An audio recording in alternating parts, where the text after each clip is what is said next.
La CEDEAO est devenue un instrument de propagande de la France.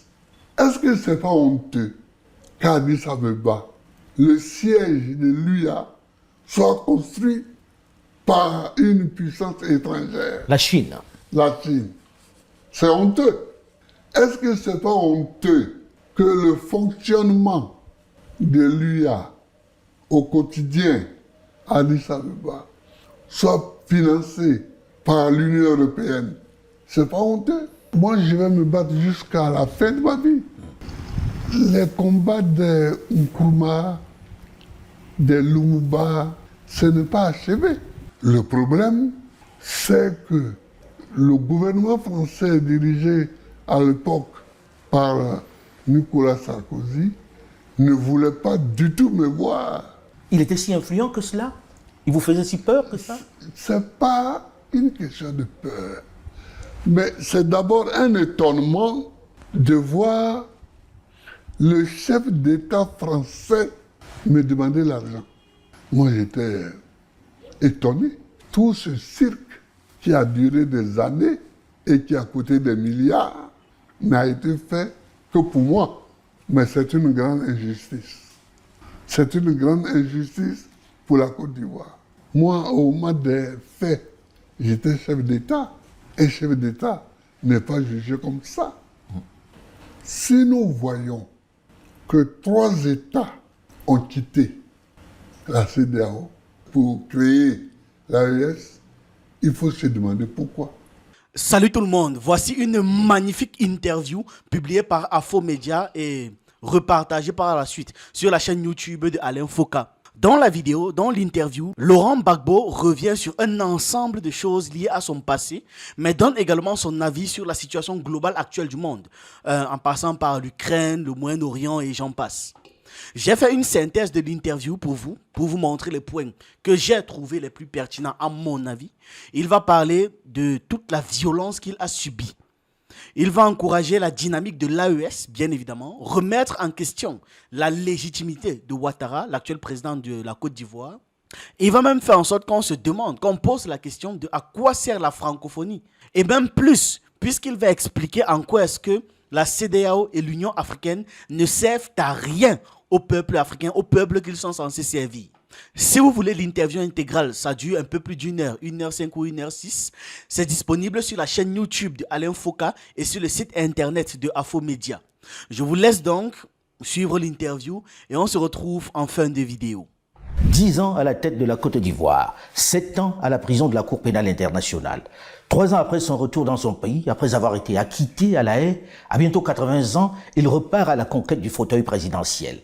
Quelles sont les chances de celui que le président Nicolas Sarkozy promettait, selon Robert Bourgi, de vitrifier? Le président Laurent Koudou Gbagbo est l'invité de Moments de vérité sur Afomedia.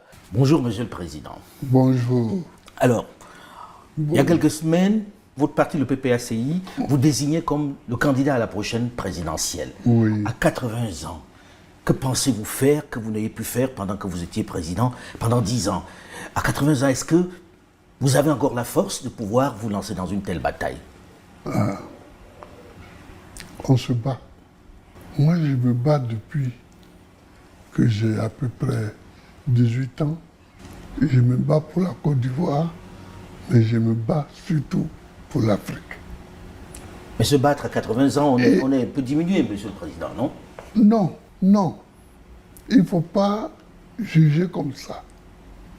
Il faut voir si les raisons des batailles ont disparu. Et les raisons n'ont pas disparu. Il faut se battre, mais en même temps, on se dit, il y a de la jeunesse. Pourquoi vous ne promouvez pas plutôt cette jeunesse-là pour prendre la place et vous reposer? Parce que vous y avez droit maintenant. Mais pourquoi les promouvoir peut-il vouloir dire s'asseoir? Même l'acte de les promouvoir, ça fait partie du combat. Donc vous pensez que, oui, à votre âge, vous devez être encore à la tête pour promouvoir ces jeunes-là, pour mener ce combat-là? Moi, je vais me battre jusqu'à la fin de ma vie. Les combats de Nkrumah, de Lumumba, ce n'est pas achevé. Monsieur le Président, vous avez été pendant 7 ans à la Cour pénale internationale comme prisonnier. Oui. Vous êtes resté encore quelques années en Belgique en attendant que vous soyez acquitté. Vous l'avez été. Vous êtes revenu au pays depuis 3 ans maintenant. Et vous êtes en train de vouloir à nouveau être candidat, mais pèse sur vous une condamnation de 20 ans qui ne vous permet pas d'être éligible. Comment vous allez faire pour être candidat lorsqu'on sait que vous avez ce coup près-là qui vous interdit d'être candidat? C'est tout ça la bataille. C'est tout ça la bataille. Cette condamnation vient du fait qu'on m'accuse d'avoir braqué la BCEAO, c'est-à-dire la Banque centrale des États de l'Afrique de l'Ouest. Voyez-vous, Gbagbo Laurent en train d'aller braquer une banque. Vous n'avez pas donné d'ordre d'aller braquer cette banque? Bon, donc, c'est grotesque. C'est grotesque, mais c'est tout ça la bataille. C'est-à-dire que on ne recule devant rien pour nous contrer. Pour vous, c'est une cabale, Monsieur le Président? Mais dès qu'ils ont su que j'étais en train d'être acquitté à la CPI, ils ont montré quelque chose ici. Parce que pour eux, ils m'avaient envoyé à la CPI, c'était ad vitam aeternam. Or, voici que je m'apprêtais à revenir. Donc, ils ont monté une petite cabale. Pour vous, c'est une cabale, il n'y a rien à vous reprocher sur ce braquage-là de la BCEAO? Mais vous ne vous reprochez rien? Il n'y a jamais eu de braquage. Quand j'étais président, on a voulu, comme on le fait aujourd'hui pour les États de l'AES, on a voulu faire en sorte que, à l'intérieur du pays, la population se révolte contre moi. On a coupé le robinet. Voilà. Donc, on a voulu m'empêcher de payer les salaires. Un matin, j'allais au conseil des ministres et j'apprends par la radio qu'un certain nombre de banques ont fermé et que tous les dirigeants sont partis hors du pays et c'était la fin du mois. Donc les salaires étaient déjà positionnés. Donc il ne fallait pas que les banques ouvrent. Donc j'ai décidé, arrivé au conseil des ministres, de nationaliser ces banques-là et d'y affecter illico presto des Ivoiriens qui ont procédé au paiement des salaires. C'est ça le braquage? C'était le braquage, ça. Donc on ne vous accuse pas de vous être enrichi avec ça, non. C'est d'avoir payé les salaires. Voilà. Et donc, on a payé tous les salaires. Et quand on a vu que le braquage ne prenait pas avec moi, c'est là qu'on a décidé de me vitrifier. On va parler de la vitrification. Voilà. Monsieur le Président, Oui. pour vous, qui fait cette cabale? Qui organise tout ça? Oh, est-ce que dans la situation où je suis, dans la situation où se trouve la Côte d'Ivoire, il est important, est-ce qu'il est important de citer des hommes ou des pays? C'est pas la peine. On aurait bien voulu, Monsieur le Président. Mais Ouais. comprenez qu'on ait envie d'entendre des noms, mais bon, vous avez choisi par correction de ne pas citer les noms. Mais Monsieur le Président, aujourd'hui, il y a un risque que vous ne soyez pas candidat. On a entendu le patron, le président de la Cour électorale indépendante dire que vous êtes inéligible. Comment comptez-vous faire pour être candidat dans ce cas? Mais vous savez, en 1990, les mêmes personnes disaient que je n'allais pas être candidat contre Fouet. Mais j'ai été candidat contre Fouet. Et cela a ouvert la route au multipartisme. Et cela a ouvert le débat politique. Donc, mon rôle est un rôle de précurseur toujours. De pionnier. Ouais, de pionnier. Vous avez écouté les propos du livre de Robert Bourgi. Oui, Robert. Voilà. qui parlait de Nicolas Sarkozy qui avait promis de vous vitrifier. Vitrifié. Cette anecdote, elle est vraie? Ah ben ça, c'est à lui qu'il faut demander. Puis c'est lui qui était à l'Élysée avec Sarkozy. Prenons les choses par le commencement, Monsieur le Président. Oui. On apprend de ces révélations, par exemple, que vous étiez le vainqueur de l'élection présidentielle d'octobre 2010. Oui, Et que vous avez été victime, on va dire, d'un putsch, finalement. oui. C'est vrai ou pas? Vous le Mais pensez? ça, nous savions depuis longtemps, depuis toujours, que nous avions gagné, que j'avais gagné l'élection présidentielle de 2010. Mais le problème, c'est que le gouvernement français dirigé à l'époque par Nicolas Sarkozy ne voulait pas du tout me voir. D'où venait cette inimitié entre vous et Nicolas Sarkozy? Je n'en sais rien. D'abord, c'est un ami de Ouattara. Est-ce que ceci peut expliquer cela? Je ne sais pas. Mais c'est un ami de Ouattara. Mais ensuite, on ne m'attendait pas à la présidence de la République. Du côté de Paris, on ne m'attendait pas à la présidence de la République. Monsieur le Président, Robert Bourgi, dans le livre, dit qu'il vous appelle. Oui, Il vous transmet le message de Nicolas Sarkozy qui vous dit d'abandonner. oui, Et on vous promet beaucoup d'argent, Oui. bref, il cite un certain nombre d'avantages dont vous deviez bénéficier. Oui. C'est vrai ou pas? Il vous a vraiment téléphoné dans ce sens-là? il m'a téléphoné dans ce sens-là. Et vous l'avez envoyé balader? Ah oui, ça, plus vigoureusement qu'il l'a dit. Ah oui? Mais en fait, Dites-nous, Monsieur le Président, vous avez raccroché au nez? ah oui, bien sûr. Bien sûr. Parce que il y a des choses avec lesquelles je ne peux pas jouer. La liberté de mon pays, l'indépendance de mon pays, c'est mon pays, la Côte d'Ivoire, qui est aux élections. Et la Côte d'Ivoire se donne le président qu'il veut. Moi, je n'entends pas à ce que quelqu'un qui, parce qu'il a assis à l'Élysée, puisse désigner un chef d'État en Côte d'Ivoire. Je ne peux pas accepter ça. Alors, vous l'envoyez balader et on va vous vitrifier. Est-ce que, très sincèrement, pendant que vous étiez aux affaires, vous avez de temps en temps aussi acheté votre paix, acheté Paris, parce qu'il dit que vous aviez donné 3 millions d'euros à Jacques Chirac. Oui, enfin, exactement, c'est 2 milliards de francs CFA. Mais Monsieur le Président, pourquoi vous donnez les 3 millions d'euros, c'est-à-dire les 2 milliards dont vous parlez? Parce qu'ils m'ont demandé. Mais vous ne donnez pas tout ce qu'ils vous le demandent. Ah non, mais écoute, c'est Chirac. Il était si influent que cela? Il vous faisait si peur que ça? C'est pas une question de peur. Mais c'est d'abord un étonnement de voir le chef d'État français me demander l'argent. Moi, j'étais étonné, Stupéfait. j'étais stupéfait, j'étais ahuri. Alors, vous donnez en liquide ou bien Robert Bourgi transporte des valises comme c'était dit? Ah ben oui, Ah oui. ah ben oui. Il traverse les frontières avec les 2 milliards.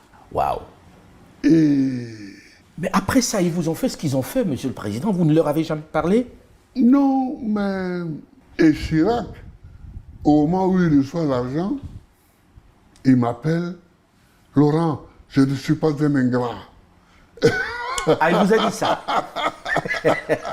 C'est amusant, non? Ah oui, on ne peut pas être plus ingrat. Laurent, je ne suis pas un ingrat. Je saurai m'en souvenir. Je saurai m'en souvenir. Et puis après, derrière mon dos, lui, la France, le Burkina Faso monte une rébellion qui vient m'attaquer. En termes d'ingratitude, On fait difficilement mieux. On voilà. fait difficilement mieux, ça je vous le concède. Monsieur le Président, quand on écoute tout ceci, on a envie de dire, est-ce que ça ne remet pas en cause la légitimité même du président Alassane Dramane Ouattara? Parce que là, quand on écoute ça, on se dit, la France lui a donné le pouvoir, puisque on dit qu'il n'a pas gagné les élections présidentielles. Mais moi, il y a longtemps que je l'ai dit, il y a longtemps que je l'ai dit, je leur ai même proposé en 2011 de venir recompter les bulletins de vote. Et ils allaient voir la nature de certains bulletins de vote. À Bouaké, par exemple, qui était la capitale de la rébellion, les gens ont décidé de donner 100 000 voix de plus à Ouattara. Ces gens, vous les connaissez? Est-ce que vous avez eu des éléments palpables? Bien sûr. Et j'ai donné des documents à Roland Dumas et à l'autre avocat, la célèbre. Vergès? Et Vergès. Maître Vergès. Oui, qui était venu me voir quand j'étais enfermé à Korogo. Ils sont partis avec des documents. Et bon, maintenant les deux sont décédés, mais ils en ont parlé sur les chaînes de télévision, des télévisions françaises. Mais en fait, votre sort était scellé. Ah ben bien sûr. C'est-à-dire, je pense que les Français se sont dit surpris par mon arrivée en 2000 au pouvoir. Donc ils ne voulaient plus être surpris. Ils ne voulaient plus être surpris, ils ont géré ça à leur manière. Voilà. Alors, vous allez vous retrouver en prison à Korogo, puis ensuite à La Haye. À La Haye. Pendant 7 ans. Oui. Monsieur le Président, un tout... Presque 1 an à Korogo, 8 mois ou 9 mois. Et puis 7 ans à La Haye. À La Haye. Et puis après 2 ans en Belgique. En Belgique. Monsieur le Président, on vient là, le bureau de la Cour pénale internationale, en Côte d'Ivoire, a annoncé fermer ce bureau-là. Cela veut dire qu'on a soldé la question de la crise post-électorale de 2010. Finalement, si on fait un bilan, on a plutôt l'impression que vous étiez le seul. Pour faire court, vous avez le sentiment que ce bureau était spécialement fait pour Laurent Koudou-Barbeau. Mais tout ce cirque qui a duré des années et qui a coûté des milliards n'a été fait que pour moi. C'est un grand honneur, mais c'est une grande injustice. C'est une grande injustice pour la Côte d'Ivoire. Vous pensez cela de la CPI, que la CPI se serait déployée juste pour vous condamner, alors que finalement elle vous a acquitté? Je n'ose pas penser cela. C'est pourquoi j'attends encore qu'on nous dise quels sont les assassins, quels sont les voleurs des événements de la crise post-électorale. J'attends encore. Et puis même pour ce braquage. Moi, au moment des faits, j'étais chef d'État. Un chef d'État n'est pas jugé comme ça. Un chef d'État n'est pas jugé comme ça, il y a une autre juridiction pour ça. Voilà. Dans la première partie de ce magazine, Monsieur le Président, nous avons évoqué les questions ivoiriennes, les questions intérieures, avec notamment cette question de vitrification dont vous deviez faire l'objet. Dans cette seconde partie, j'ai envie que nous parlions d'international, puisque je sais que cela vous intéresse également. Et que ça concerne aussi la Côte d'Ivoire dans une certaine mesure, puisque la première question porte sur la relation entre la Côte d'Ivoire et l'AES, l'Alliance des États d'Afrique du Sahel. Déjà, quel est le regard que vous jetez sur cette Alliance des États du Sahel, sur cette AES? Un bon regard. Je voudrais dire ceci. La CEDEAO a été créée en 1975. Aujourd'hui, nous sommes en 2024. Si nous voyons que 3 États ont quitté la CEDEAO pour créer l'AES, il faut se demander pourquoi. Pour vous, c'est justifié? Ah oui, pour moi, c'est justifié. J'ai été président 10 ans de la Côte d'Ivoire. Et dans la CEDEAO, la Côte d'Ivoire n'est pas rien. C'est le leader presque. La Côte d'Ivoire n'est pas rien. Mais la CEDEAO ne s'attaque pas aux problèmes qui se posent aux États de l'Afrique de l'Ouest. Comment ça? Il y a Boko Haram au Nigeria. Qu'est-ce que la CEDEAO a fait contre Boko Haram? Rien. Il y a les rébellions qui affligent le Niger, le Mali, le Burkina Faso et la Côte d'Ivoire aussi. Qu'est-ce que la CEDEAO a fait? Rien. Et maintenant le Togo aussi, le nord du Togo aussi. Voilà, et le Togo aussi. La Côte d'Ivoire, qu'est-ce que la CEDEAO a fait? Rien. Alors, même en se limitant à ces questions de sécurité, quand vous n'êtes pas capable, dans une communauté, de vous mettre ensemble pour chercher des solutions aux problèmes qui se posent, ne vous étonnez pas que les gens vous quittent. Mais qu'est-ce qu'il faut en faire alors de la CEDEAO? Parce que lorsqu'on vous écoute, Oui. cette CEDEAO n'a plus de justification, n'a plus de raison d'être. Mais c'est ce que je pense. C'est ce que je pense. Et c'est ce que j'ai dit à mes amis. La CEDEAO est devenue un instrument de propagande de la France. Parce que, comme l'a dit un de mes amis, qui paye commande. Et les Africains ont ce cycle-là. On a créé l'Union africaine. On a créé l'OUA, puis l'Union africaine. Vous savez qu'un Ivoirien, sous mon instigation, a été aussi secrétaire général de l'OUA. Et Amara? Ici à Mara. Et c'est sous lui qu'on est passé de l'OUA à l'UA. Est-ce que c'est pas honteux qu'Addis Abeba, le siège de l'UA, soit construit par une puissance étrangère? La Chine. La Chine. C'est honteux. Est-ce que c'est pas honteux que le fonctionnement de l'UA au quotidien à Addis Abeba soit financé par l'Union européenne? C'est pas honteux. C'est honteux. Mais quelle indépendance voulez-vous défendre quand vous vous mettez dans de telles situations? Pour vous, il faut dissoudre tout cela. Pour moi, les Africains ont le choix entre deux voies. Se ressaisir et financer eux-mêmes leurs organisations, dont la CEDEAO, ou bien alors les dissoudre. Lorsqu'on vous entend, Monsieur le Président, vous, que l'on présente comme un démocrate, je pense que c'est ce à quoi vous pensez, quand on vous entend défendre l'AES, que l'on présente comme une association d'États de putschistes, on se dit, expliquez-nous, pourquoi ce serait bien aujourd'hui l'AES? On présente l'AES comme un conglomérat de putschistes. Ne nous faites pas aller loin.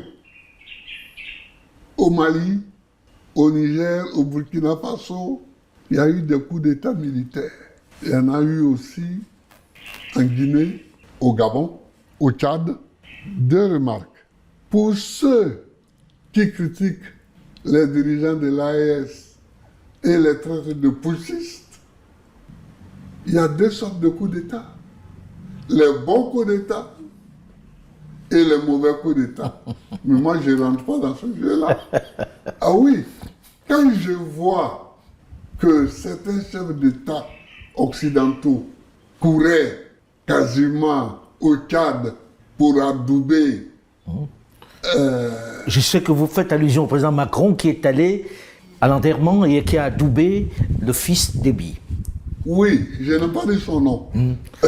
Le bon jet de ceux qui n'ont pas vu les Voilà. images. Et puis il y avait quelques autres chefs d'État, Voilà. dont l'ancien président Mohamed Bazoum. Quand je vois ça, je me demande ce qu'il y a dans la tête de ceux qui raisonnent ainsi, intellectuellement. Parce que ou bien un coup d'État est un coup d'État, Ou bien il n'en est pas. ou bien il n'en est pas. Mais ça, c'est la première catégorie de gens qui... La deuxième catégorie, c'est qu'il y a des coups d'État civils qui n'utilisent pas les armes. Quand votre constitution vous donne 2 mandats, vous permet de faire 2 mandats, et que vous en faites 3, 4, 5, 6, 7, n'est-ce pas des coups d'État? Ce sont des coups d'État. On dit coups d'État, c'est-à-dire des procédés brutaux par lesquels vous exercez le pouvoir contrairement au texte de loi, au texte constitutionnel. C'est ça, la définition d'un coup d'État. Alors, l'Afrique est pleine de coups d'État. L'Afrique est pleine de faiseurs de coups d'État. Donc l'AES ne fait pas exception ou n'est pas Donc particulier. l'AES n'est pas... moi, je n'ai pas fait de coup d'État pour arriver au pouvoir, mais j'ai travaillé avec des gens comme Lansana Conté. J'ai travaillé avec beaucoup de chefs d'État issus de l'armée. Pour vous, ce n'est pas rédhibitoire que ces gens soient issus de l'armée et qu'ils aient fait un putsch. Monsieur le Président, aujourd'hui, très concrètement, on sait qu'entre la Côte d'Ivoire et les États de l'AES, il y a une vraie tension. La relation n'est pas bonne du tout, c'est le moins que l'on puisse dire. Oui.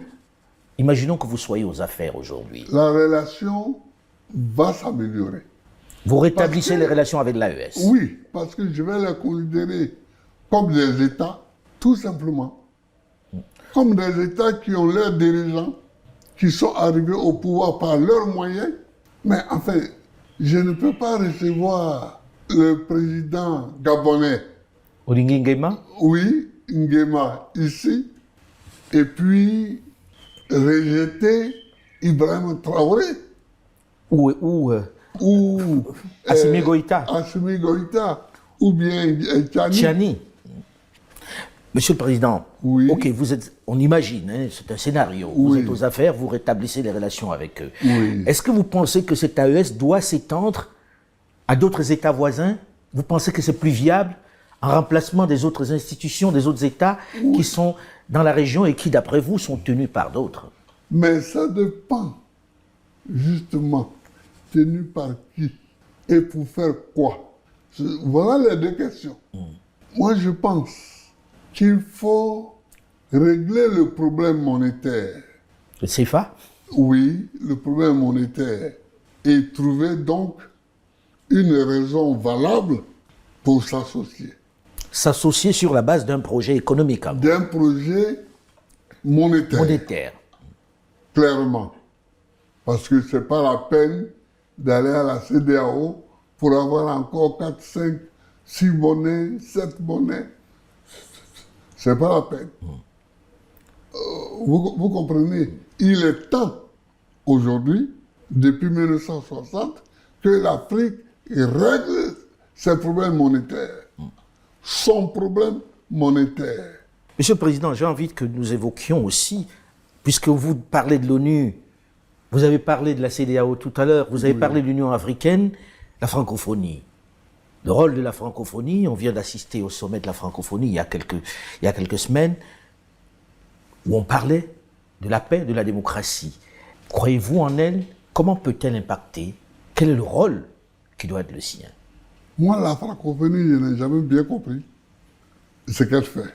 J'ai été président 10 ans, je n'ai jamais été à aucune réunion de la francophonie. J'avais nommé un de mes conseillers qui allait... Mais pourquoi vous n'y alliez pas? Mais parce que ça me semblait sans effet. Sans effet. Ils ont fait la réunion il n'y a pas longtemps. Quelles sont les conclusions? Quelles sont les conclusions? Vous comprenez? Donc, moi, je n'ai jamais été à une réunion de la francophonie. Ce n'est pas que je déteste le fait qu'il y ait un certain nombre de pays qui parlent français, qui s'expriment en français. Mais je ne vois pas ce que l'organisation de la francophonie amène au monde.